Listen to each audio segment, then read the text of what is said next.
This is SARS-CoV-2. It belongs to the family of coronaviruses named for the crown-like spikes on their surfaces.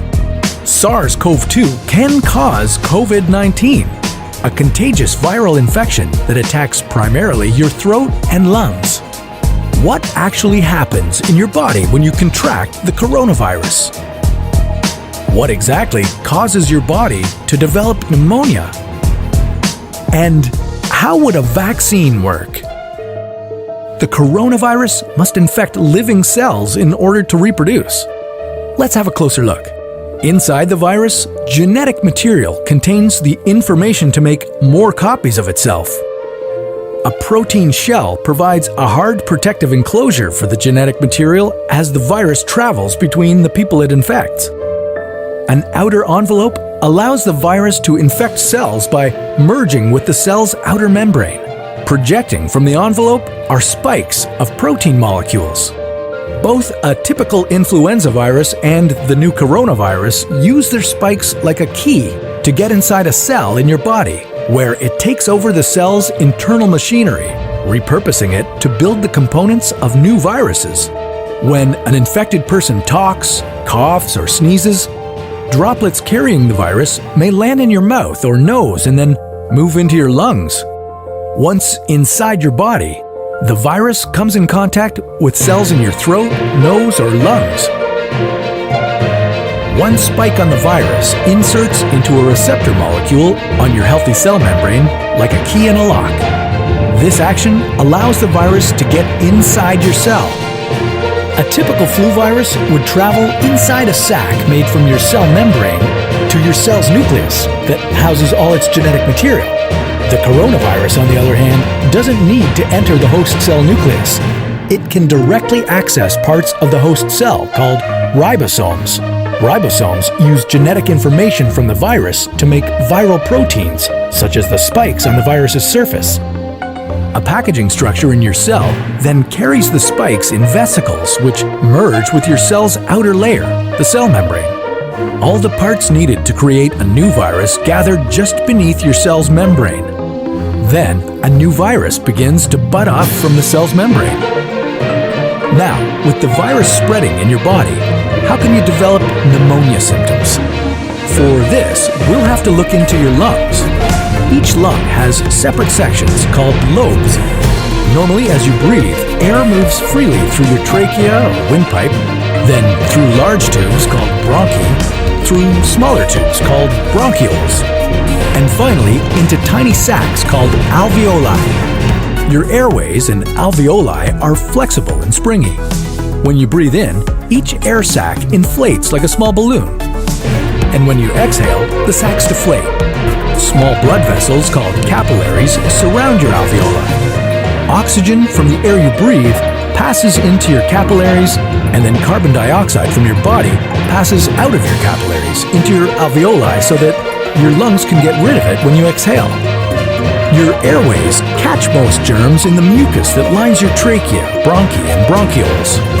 In a healthy body, hair-like cilia lining the tubes constantly push the mucus and germs out of your airways, where you might expel them by coughing. Normally, cells of your immune system attack viruses and germs that make it past your mucus and cilia and enter your alveoli.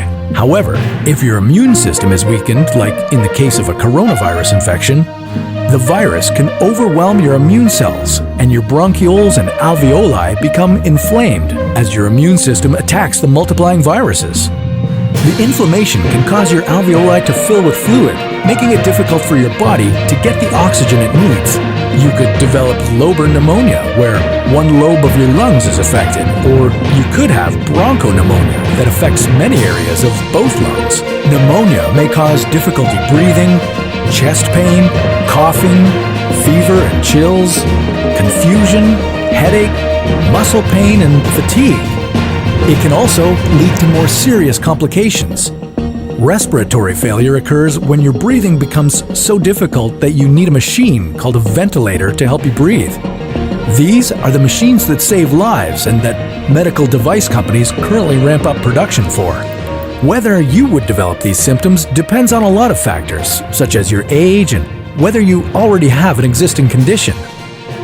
While this all sounds scary, the push to develop a coronavirus vaccine is moving at high speed. Studies of other coronaviruses led most researchers to assume that people who have recovered from a SARS-CoV-2 infection could be protected from reinfection for a period of time. But that assumption needs to be backed by empirical evidence, and some studies suggest otherwise. There are several different approaches for a potential vaccine against the coronavirus. The basic idea is that you would get a shot that contains faint versions of the virus. The vaccine would expose your body to a version of the virus that is too weak to cause infection, but just strong enough to stimulate an immune response. Within a few weeks, cells in your immune system would make markers called antibodies, which would be specific for only the coronavirus, or specifically its spike protein. Antibodies then attach to the virus and prevent it from attaching to your cells. Your immune system then responds to signals from the antibodies by consuming and destroying the clumps of viruses. If you then catch the real virus at a later stage, your body would recognize it and destroy it. In other words, your immune system is now primed.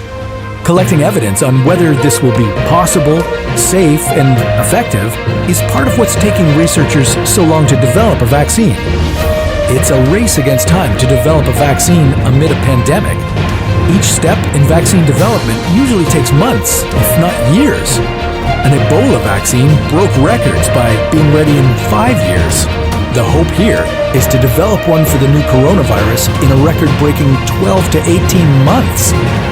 While all of this will take time, stay home if you can, to protect the most vulnerable.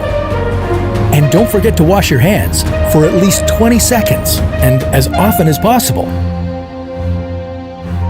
This video was a collaboration between Nucleus Medical Media and the What If channel, where we usually dive into hypothetical scenarios about the human body, humanity, our planet, and the cosmos.